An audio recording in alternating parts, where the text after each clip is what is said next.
استغفار زیاد فضیلت کوم ټیم باندې دی؟ سبي ټیم باندې دی. حضرت یعقوب پیغمبر زمن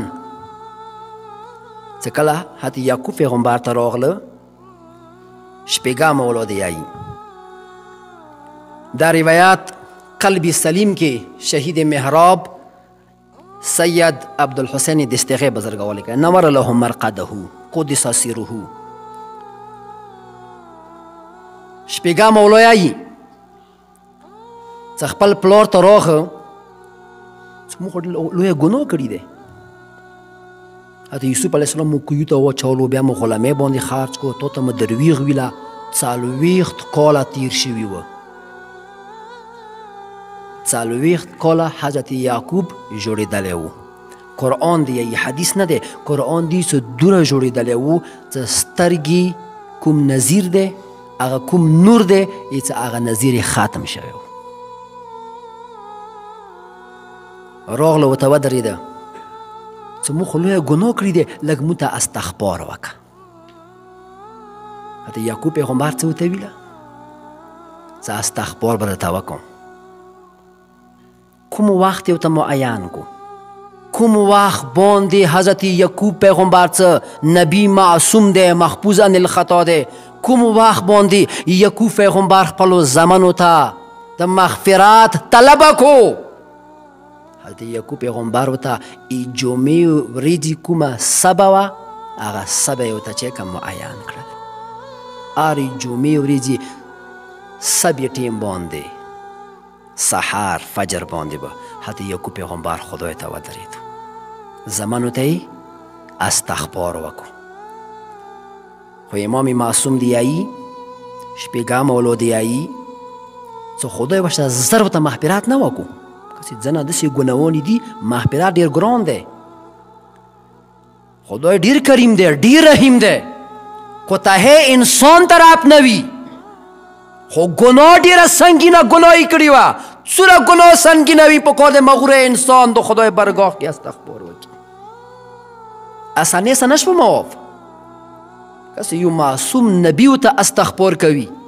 خو شپږم اولاد یې چې 60 کاله هرې جمعې ورځې کومه سبه وي هغې سبې باندې حضرت یعقوب پیغمبر 60 کاله خدای ته سوال وکړو، 60 کاله وروسته خدای مواب کړل. خو کوم وخت یې ورته معین کو؟ فجر یې ورته معین کو، سحر سبه. د سبې کې کوم یو تاثیر دی؟ پروردگار عالم یې چې ما رزق کوم وخت کې تقسیمیږي؟ سبې ټیم باندې تقسیمیږي. د کوم وخت ما درته وښیلو. کله سبې اذان کېږي دې نه وخته یې مې سترګې راختلې پورې.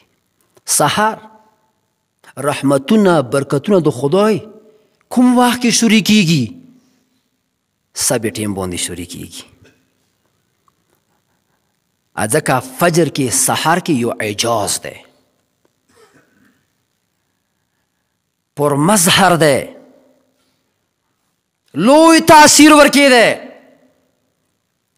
څومره شیونه دي چې هغه شپه په تېره شوي دی، غفلت په پیلاو شوی دی، غفلت نه راغلی دی. خو څه کله فجر کېږي هر یو شي ته نوې زندګۍ میلویږي، هر یو شی ورسره بیدارېږي،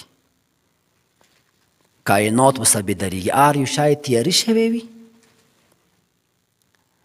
هر یو شی سبې ټیم باندې حرکت کې راځي، حرکت کوي. که ګلان وکسو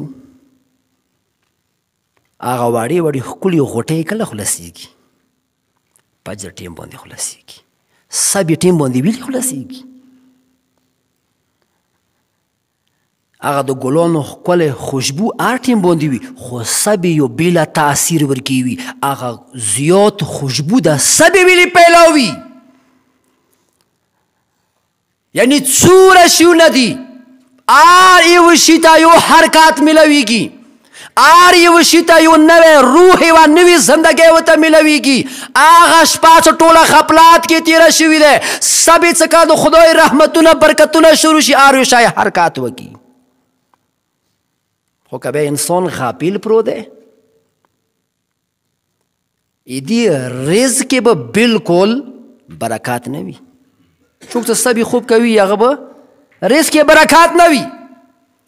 ویلي د پروردګار عالم د رحمتونو برکتونو سلسله کوم ټیم باندې شروع کیږي؟ سبي ټیم باندې.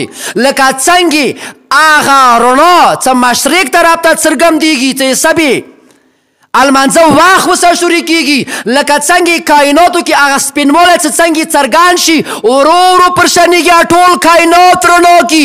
که انسان پاڅېدلو هغه چې کوم نور کومه رڼایي چې هغه ټول کائناتو نه پیلاو کیږي هغه نه مخکې دغه انسان بیداري وکړله.